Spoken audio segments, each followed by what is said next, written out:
लक्ष्मी नारायणाय नमः।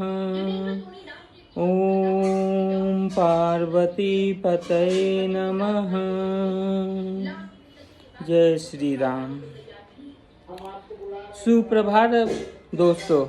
जैसा कि आप लोग जानते हैं कि हमारे देश में दिन प्रतिदिन एक एक नई बिल पास हो रहे हैं, जिसका प्रभाव बहुत तेज़ी से जनमानस पर भी पड़ रहा है। लेकिन इन सभी चीज़ों के बीच इंटरनेशनल बाज़ार में भी एक बहुत बड़ी बात हो गई। अमेरिका ने अपने टैरिफ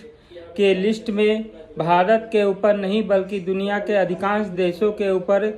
टैरिफ टैक्स रेट को बढ़ा दिया है, और इसका परिणाम ये निकला कि शेयर बाजार सारे दुनिया के पूरी तरह धराशायी हो गए। शेयर मार्केट में लगे हुए पूंजी में बहुत से शेयरों के भाव इतने गिर गए कि लोग पूरी तरह से अपनी पूंजी गंवा चुके हैं। इस तरह के ऐलान के बाद एलन मस्क भी और राष्ट्रपति ट्रंप दोनों ने सूझबूझ द्वारा फिर से उस पर परिचर्चा करने की बात मानी, क्योंकि चीन ने उनके अगेंस्ट में जितना टैरिफ वो उनकी सामानों पे लगा रहे थे, ठीक वैसा ही टैरिफ चीन वालों ने उनके अपने सामानों पे लगा दिया, जिससे आयात होने वाले दोनों ही पक्षों पे टैरिफ रेट एक समान करने की वजह से दोनों ही देशों के भाव अधिक तेज़ी से बढ़ गए, और इसकी वजह से वहाँ पे आर्थिक तौर पे मंदी का वातावरण छा गया है। पूरे विश्व में इसका इतना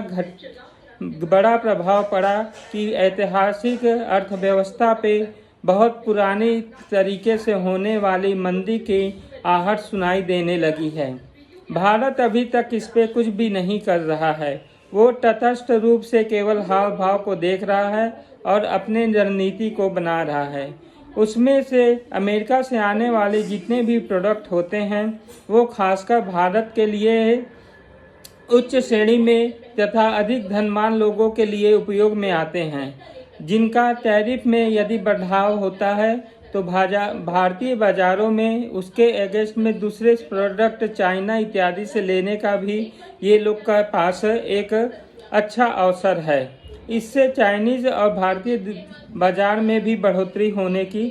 संभावना बढ़ रही है। इन दोनों के बीच प्रभाव और व्यापार में बढ़ोतरी से यही होगा कि दोनों ही देशों के आपसी सहयोग कुछ अच्छे भी हो सकते हैं। लेकिन अमेरिका द्वारा किए गए इस बदलाव की वजह से दुनिया के अर्थव्यवस्था में जो उथल पुथल मची है, उसमें सबसे अधिक यदि किसी को कष्ट और तकलीफ हुआ है या जिसने अपनी पूंजी गंवाई है, वो मध्यम वर्गीय परिवार के लोग ही अधिक दिखाई देते हैं।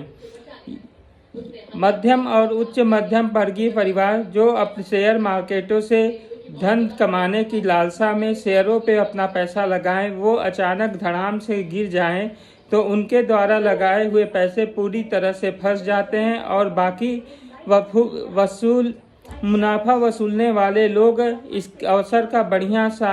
उपयोग करके अपना मुनाफा पहले ही निकाल लेते हैं, जिससे कि सारे के सारे मध्यम वर्गीय और छोटे तबके के लोग जो शेयर मार्केट में इन्वेस्ट करके कुछ अच्छी प्रॉफिट कमाने का सोचते हैं, उनका पूरी मेहनत की कमाई एक साथ ख़त्म हो जाती है। यदि हम लोग ये छोटी सी भाषा में ये समझें कि शेयर मार्केट में इतना बड़ा बदलाव आने का कारण क्या है, क्या शेयर में जो भी कंपनियां से लिस्टेड होती हैं उनका बैलेंस शीट प्रत्येक दिन बनता भी होगा, तो यदि कोई ट्रांजैक्शन नहीं हुआ है, केवल ये एक इवेंट हुआ, यानी कि उनका कहना था कि टैरिफ बढ़ गया है, टैरिफ बढ़ने से हमारे प्रोडक्ट के दाम जो थे वो 100 रुपये की जगह 134 रुपया हो जाता है। पहले यदि टैक्स 10% था तो वो 24% बढ़ जाता है, और जिसकी वजह से हमारा माल वहाँ पे ले जाने में या उनका माल हमारे यहाँ लाने में यही होगा कि टैक्स कुछ अधिक चुकानी पड़ेगी, और ये टैक्स चुकाने की क्षमता जिसमें रहेगी वो माल खरीदेंगे ही। अब इसमें शेयर बाजार का धड़ाम से गिर जाना ये मेरे समझ के बाहर की नज़र आ रही है, क्योंकि यदि शेयर मार्केट के आज की बात करें जिस पे ट्रांजैक्शन होने के बाद जो बैलेंस शीट बनती है या जो भी आर्थिक नीतियाँ बनती हैं वो आज के अनुसार तो शेयर मार्केट में अस्थिरता नहीं होनी चाहिए, लेकिन भविष्य में होने वाले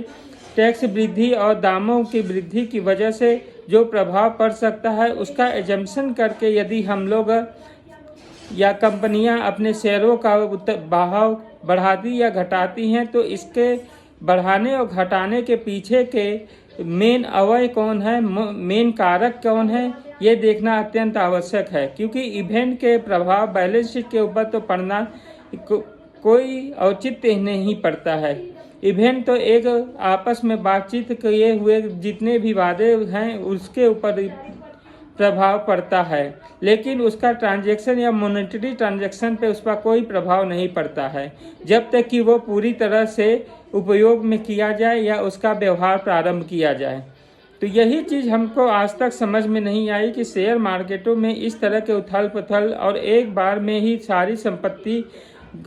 और प्रॉफिट बुकिंग हो जाने के बाद कमज़ोर लोग पूरी तरह से अपने सब कुछ गंवा देते हैं। ये चीज़ें समझने के बाहर के है। यदि किसी शेयर का फेस वैल्यू 10 रुपया है और इन्वेस्टर जिस दिन इन्वेस्ट कर रहा है 100 रुपया था और मार्केट वो उठ के 125 तक गया है, तो फिर अचानक इस इवेंट का प्रभाव उसके बैलेंस शीट में कहाँ आ गया कि वो धड़ाम से 70-80 के या उससे भी नीचे पहुँच जाए।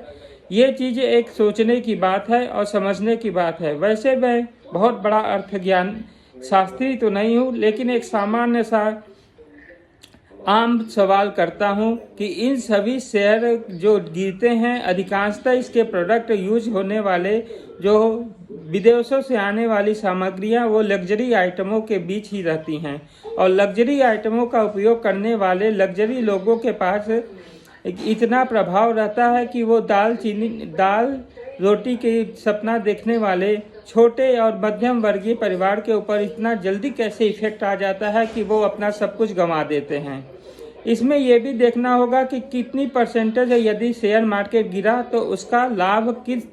कंपनियों को या किस तरह के व्यवसायियों को सबसे ज़्यादा हुआ है। ये भी एक देखने की बहुत बड़ी बात है। सरकार इस पे देखे और ध्यान करे और सेबी भी अपने इस रेगुलेटरी को पूरी तरह से समझ के जनता के सामने प्रस्तुत करे। जो भी है जैसा भी है, इस बदलाव को अपने आप को ढालने के लिए ही हम कभी शेयर मार्केट की तरफ रुख नहीं करते, क्योंकि उनके द्वारा कही गई एक बात उस पूरे सिस्टम से के ऊपर से विश्वास हटा देती, वो कि मार्केट रिस्क के ऊपर ये सारी की सारी आपकी आय की कैलकुलेट हो रही है। इसलिए सावधानी पूर्वक इनके कागजात को पढ़ें। जय हिंद, वंदे मातरम।